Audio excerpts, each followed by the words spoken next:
আমাদের প্যানেল এবং সংগঠনের পক্ষ থেকে আমরা মনে করি যদি নির্বাচন কমিশন এবং রাষ্ট্রীয় প্রশাসন তাদের এই নিরপেক্ষতা ধরে রাখতে পারে শেষ পর্যন্ত, তাহলে যে পরিবেশ আছে এখানে সুষ্ঠু, অবাধ এবং নিরপেক্ষ নির্বাচন বাস্তবায়ন করা সম্ভব ইনশাআল্লাহ।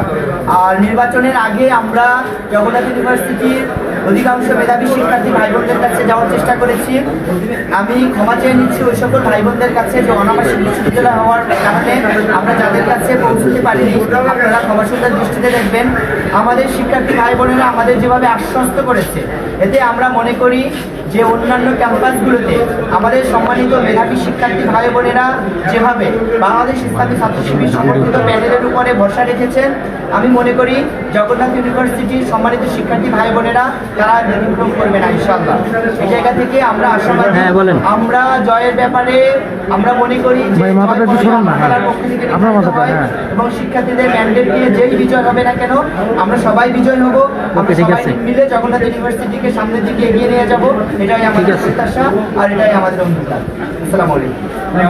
ধন্যবাদ। জয়ের জন্য কতটা আশাবাদী বলছে তো